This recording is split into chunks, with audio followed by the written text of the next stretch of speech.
अल्लाह के नबी सल्लल्लाहु अलैहि वसल्लम ने अपनी जिंदगी को गुजार कर हमें तरीका बताया कि हमने अपनी बीवियों के साथ कैसे जिंदगी गुजारना है। इसके बिलमुकाबिल आज हम अपने समाज को देख लें, हम अपनी जिंदगी को देखें कि हमारा तर्ज अमल हमारी अपनी बीवियों के साथ क्या है, हम अपनी बीवियों को कितनी मोहब्बत दे रहे हैं।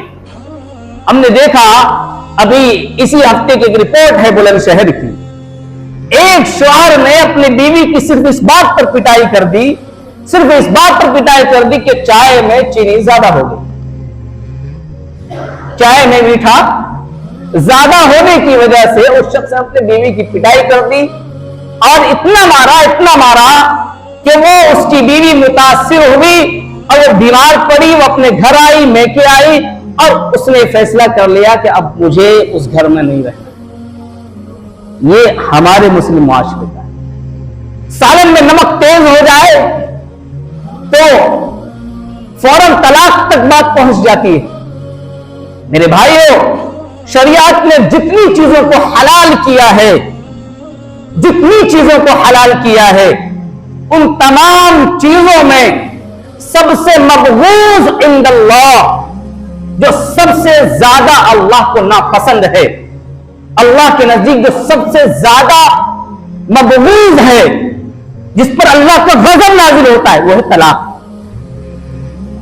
फिर कहोगे कि तलाक फिर हलाल ही क्यों है? वो मजबूरी में है।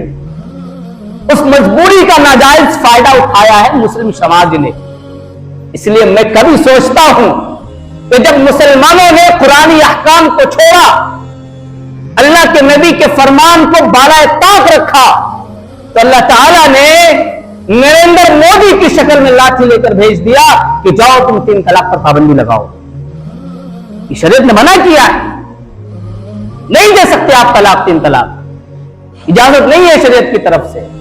इंशाअल्लाह किसी जुमे में मौका मिलेगा तो कुरानी हवाले से बताऊंगा कि कुरान ने कितना स्टेप रखा है तलाक देने के लिए। कुरान में है, हदीस में नहीं, कुरान की बात करते हैं। उसका स्टेप है, किस स्टेप पर जाकर हमें तलाक देना है अपने बीवी। एक मजबूरी के दर्जे का नाम है तलाक। जब जिंदगी दोबर हो जाए तब, यह नहीं कि सालन में नमक तेज हो गई, चाय में मीठा ज्यादा हो जाए, जरा सी अगर आपसे ऊंची आवाज में बीवी बात कर ले तो हम तलाक तक पहुंच जाए, बीवी को मारना शुरू कर दें। मेरे भाई, वो हाथ शल होने लगता है जो हाथ अपनी बीवी पर उठे। अल्लाह के नबी सल्लल्लाहु अलैहि वसल्लम ने लानत फरमाई ऐसे लोगों पर जो अपनी बीवियों पर हाथ उठाता है। अपनी बीवियों के साथ प्यार और मोहब्बत की जिंदगी गुजारना सीखो। नबी का तर्ज अमल अपनी जिंदगी में लाओ, बीवियों के हुकूक को अदा करो, अपनी जिम्मेदारी को जिम्मेदारी समझो। दोस्तों के साथ हंसी मजाक और ठट्ठे करने के लिए वक्त होता है हमारे पास, लेकिन जब रात को हम काम करके दफ्तर से, ऑफिस से, कारोबार से, बिजनेस से अपने घर आते हैं बीवी के साथ, तो आंखें चढ़ाते हैं अपनी बीवियों पर। एक शख्स ने, मौलाना कोई जुल्फ़िकार नक्शबंदी दामत बरकातुहुल आलिया ने अपनी किताब में लिखा है कि एक शख्स आया जो उनका मुरीद था। उसने आकर कहा, दोनों आए, मियां बीवी दोनों आए, दोनों ने आकर कहा कि हमने यह फैसला किया है कि अब हम दोनों एक साथ जिंदगी नहीं गुजारेंगे। हमने बहुत सोच लिया है, बहुत गौर किया इस बात पर कि हमारी बनती नहीं है। फरमाया मौलाना ने कि मैंने उनसे बात की, उस लड़के से जब मालूम हुआ तो वो लड़का कारोबार के एतबार से लॉस जा रहा था, बिजनेस के एतबार से उसको तो टेंशन थी। तो जब वो घर आता था तो वही टेंशन दिमाग में सवार रहता। बीवी यहां खाना बना के इंतजार में रहती कि शोहर आएंगे और हम उनको प्यार और मोहब्बत के साथ दोनों बैठकर खाना खाएंगे। उधर शोहर घर में आता, टेंशन दिमाग में, मुंह बनाए हुए घर में दाखिल हो रहा है। खैर, फिर वो अपना गुस्सा दिखाता, बीवी सीरियस में आ जाती, वो अपना गुस्सा दिखाती, दोनों में बहस मुबासा और तकरार शुरू हो जाता। न वो खाना खाते ना ये खाना खाती, दोनों यूं ही सो जाएगा। फरमाया कि मैंने उनको समझाया और उनको बताया कि जब तुम घर में आओ तो तुम एक सुन्नत पर अमल किया करो। फरमाया कि मैंने उनसे कहा जब तुम घर आओ तो बिजनेस का टेंशन, कारोबार का टेंशन, दुकान का टेंशन, फैक्ट्री का टेंशन, ऑफिस का टेंशन को ऑफिस में छोड़ कर आया करो। जब घर आओ तो बेटेंशन आओ, मुस्कुराता हुआ आओ, चेहरे में बशाशत के साथ आओ। और फिर जब बीवी से मिलो तो उनको आकर सलाम करो। और तुम घर में तुम और तुम्हारी बीवी होती है, कोई और ना होता हो, तो अपनी बीवी के पेशानी पर बोसा दो, किस करो पेशानी पर। फरमाया कि ये सुन्नत है। फरमाया हाँ, तुम्हारे इस बोसा कर लेने पर, इस बीवी की पेशानी पर किस करने से जितना तुम्हें सवाब मिलेगा, उतना सवाब तुम्हें पूरी रात नफल पढ़ने से नहीं मिलेगा। क्या समझ रखा हमने शरीयत को? ये जिंदगी गुजारने का उसूल है, शरीयत ने बताया। अल्लाह के नबी सल्लल्लाहु अलैहि वसल्लम जब घर में आते तो खुशी के साथ आया करते, बीवी को सलाम किया करते। हम जब घर जाए तो हम चेहरे को बनाते हुए आए। बीवी बेचारी बैठी है, पूरे दिन काम करके थक गई है, अब वो इंतजार में है कि शोहर इनामदार घर में आएंगे, देखकर प्यार मोहब्बत की बातें करेंगे, खाना खाएंगे, और आप आए भूख चढ़ाए गुस्से में। अब वो बीवी जो आरजू लेकर बैठी है, उसके दिल में क्या तलवारें चलेंगी। फरमाया इस तलवार को बाहर छोड़ो, प्यार और मोहब्बत के साथ रहो, बीवी को सलाम करो, रोजाना उनसे मोहब्बत की बातें करो, उनको वक्त दो। आप काम पर से आते हो, थके हुए होते हो, आपको नींद आ रही होती है, आप सो जाते हो, बीवी बेचारी आरज़ू लेकर बैठी रह जाती है, वो सो जाती है। क्या करेगी फिर? किससे करेंगी मोहब्बत की बातें? इसलिए अपनी बीवियों को वक्त दो, उनका यह हक है। एक शख्स हजरत उमर बिन खत्ताब के पास आया, एक औरत आई, हजरत उमर बिन काब हजरत उमर बिन खत्ताब के पास तशरीफ फरमा थे। उस औरत ने कहा, अल्लाह के नबी, मेरा शोहर काम से आता है, दिन में तो पूरा दिन रोजा रखता है और रात में आकर इबादत में मशगूल हो जाता है। आगे वो खामोश हो गई। हजरत उमर बिन खत्ताब समझ गए, मतलब है कि दिन में रोजा रखता है, रात को इबादत में मशगूल हो जाता है, बीवी का हुकूक अदा नहीं कर रहा है।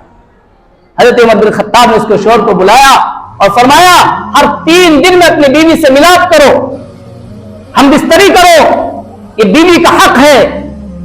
अगर तुम इस हक को अदा नहीं कर रहे तो तुम कामिल तरीन इबादत गुजार शामिल नहीं हो सकते। अपनी बीवियों के साथ मोहब्बत की जिंदगी गुजारना, उन्हें उन पर सख्तियां ना करो। भाई वो किसी अपने माँ बाप को छोड़कर आई है, पूरे खानदान रिश्तेदार को छोड़कर आई है, वो आपकी जिंदगी में आई है मोहब्बत को पाने के लिए, प्यार को पाने के लिए, और आप प्यार और मोहब्बत न दें, उनके साथ सख्ती करें, यह इस्लामी तर्ज तालीम नहीं है।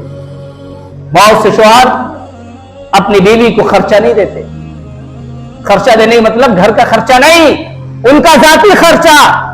अल्लाह के नबी सल्लल्लाहु अलैहि वसल्लम ने खैबर की जमीन से अपनी बीवियों का खर्चा मुतय्यन किया था सालाना। उनका जाती खर्चा होता है, उनके जेब खर्च के लिए आप माहाना पैसा दीजिए। उनकी बहुत सारी जरूरतें हैं जो आपसे नहीं कह सकती हो, आप रकम फिक्स कीजिए। उनके भी भाई हैं, उनकी भी बहनें हैं, उनकी बहन का बेटा आता होगा, कभी उनकी बेटी आती होगी, कभी भाई का बेटा आता होगा, कभी भाई की बेटी आती होगी, कभी कोई और रिश्तेदार के बच्चे आते होंगे। उनका दिल करता होगा कि उन्हें गिफ्ट लेकर दे, उन्हें कोई खिलौना लेकर दे, कि हर बात आपसे कहेंगी वो नहीं। ये शरीयत का हक है, वो आशिरूहुन्ना बिल मारूफ, प्यार की जिंदगी गुजारो, मोहब्बत की जिंदगी गुजारो, उनके साथ वक्त दो, उनको टाइम दो, उन्हें दीन की बात बताओ। बहुत से लोग कहते हैं कि जी हम तो दीन की बातें करते हैं, बीवी उल्टी सीधी बातें करने लगती है। एक शख्स का किस्सा लिखा है कि वो दीन की तरफ आ गया, नमाज रोजे को शुरुआत पाबंदी करने लगा, और उसकी बीवी, वो कहता मेरी बीवी को जब मैं दीन के बारे में समझाता हूँ, नमाज के बारे में समझाता हूँ, तो वो उल्टी सीधी बातें शुरू कर देती है, वो सुनती नहीं, ना नमाज की पाबंदी करती। फरमाया कि तुम्हारी जिंदगी इससे पहले कैसी थी? फरमाया हम भी ऐसे ही थे, हम भी नमाज की पाबंदी नहीं करते थे। मालूम हुआ कि तुम्हारी शादी कैसे हुई थी? लव मैरिज से हुई थी शादी, प्यार मोहब्बत से शादी हुई थी। तुम दोनों एक साल ऐसी जिंदगी तुम मस्जिद में गए, दीन की मजलिसों में गए, उलमा के पास गए, तुम्हें दीन की बातें मिल गई, तुम नेक रास्ते पर आ गए, और तुम्हारी बीवी को तो नहीं मिली। दीन की बातें तुम्हारी बीवी को तो नहीं मिली, वो कैसे दीनदार बन जाएंगी? लिहाजा मौलाना ने फरमाया कि जब तुम घर जाओ तो अपने घर जाने के बाद दस्तरखान पर जब खाने के लिए बैठो तो खाने पे से लुकमा उठाओ, अपने बीवी के मुंह में डालो। ये कैसे हो सकता है? ये तो पॉसिबल नहीं है, ऐसे कैसे मुमकिन है? फरमाया नहीं, ये नबी सल्लल्लाहु अलैहि वसल्लम की सुन्नत है। अपनी बीवी को अपने हाथ से लुकमा खिलाओ। जब वो शख्स दोबारा घर गया और अपनी बीवी को उसने अपने हाथ से लुकमा खिलाया तो उसकी बीवी हैरान रह गई कि अब तक मुझसे इसकी लड़ाई होती थी और अचानक इसका ये तेवर कैसे बदल गया।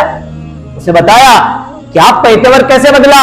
उन्होंने फरमाया मैं फुला उलमा के पास गया था, उन्होंने हमें एक सुन्नत ये बताई कि अल्लाह के नबी सल्लल्लाहु अलैहि वसल्लम की सुन्नत है कि अपनी बीवी के मुंह में अपने हाथ से लुकमा दो। इसलिए मैं उस सुन्नत पर अमल करने के लिए आज मैं आपके मुंह में लुकमा दे रहा हूं। उसकी बीवी ने कहा अच्छा, इतनी प्यारी सुन्नत होती है, सुन्नत में इतनी मोहब्बत है। वो बीवी उठी और उसने भी अपने हाथ से अपने शोहर के मुंह में लुकमा दिया और फिर भी वहां से उठी और उसने उस वक्त की नमाज अदा करी और फिर वो दीनदार बन गई। 3 महीने के बाद मौलाना के पास रिपोर्ट पहुंची कि हम दोनों हनीमून की तरह जिंदगी गुजार रहे हैं, प्यार और मोहब्बत की जिंदगी गुजार। मैं एक बात बहुत ठोस के साथ कहता हूं, हर जगह कहता हूं कि जब तुम घर से आओ, तुम्हारी बीवी पूरे दिन थकी हुई होती है, काम काज करके तुम्हारे घर की रौनकों को बढ़ाती है, तुम्हारे बच्चे की परवरिश करती है। लिहाजा तुम घर आओ तो अपनी बीवी से खुले अल्फाज में कहो मैं तुमसे बहुत ज्यादा मोहब्बत करता हूं। इंग्लिश वर्ड इस्तेमाल कर सको तो अपनी बीवी से कहो मेरी बीवी मेरी जिंदगी की साथी, मेरी जिंदगी की रफीक हयात, आई लव यू। दिन में 4 बार कहो, 3 बार कहो, ऑफिस से फोन करके कहो। ये बातें मैं कोई ऐसे वैसे नहीं कर रहा, ये कहो, तुम्हारी जिंदगी खुशगवार बनेगी। कुरान इसलिए तो कहता है वमिन आयातिही अन खलक़ लकुम अज़वाजन लितस्कुनू इलैहा, कि हमने तुम्हारी बीवी को पैदा किया है तुम्हारे सुकून के लिए, तुम्हारे आराम के लिए। कब बनेंगी तुम्हारे आराम का जरिया? कब बनेंगी तुम्हारी रहमत का जरिया? कब बनेंगी तुम्हारी जिंदगी में चैन और राहत का जरिया? वो तब बनेगी जब आप उनसे मोहब्बत दोगे, जब आप उनसे मोहब्बत का इजहार करोगे। मोहब्बत इजहार चाहती है, आप छुपाए रखो दिल में कि हाँ मैं तो बहुत मोहब्बत करता हूं अपनी बीवी से। नहीं, इजहार करो, दिन में कहो अपनी बीवी को कि मैं तुमसे बहुत मोहब्बत करता हूं, इतनी मोहब्बत करता हूं। झूठ बोलना भी जायज है भाई, शरीयत की खूबसूरती दे देखो। झूठ बोलना भी क्या है, मोहब्बत के इजहार के लिए झूठ बोलना पड़े वो भी जायज है, बोल सकते हैं आप। चांद से सितारे से, चांद से कमंडे तोड़ना होगा मेरी बीवी ने तुमसे इतनी मोहब्बत करता हूं। लाओ मोहब्बत का इजहार करेंगे इंशाअल्लाह। ये कुरानी पैगाम है, वाशिरूहुन्ना बिल मारूफ। अगले जुमे इंशाअल्लाह बीवी की जिम्मेदारी बताऊंगा, इसलिए रिकॉर्ड करना, अपनी बीवियों को सुनाना मेरा बयान। इंशाअल्लाह आपकी जिंदगी में खुशियां आएंगी। अल्लाह ताला हम सबको अमल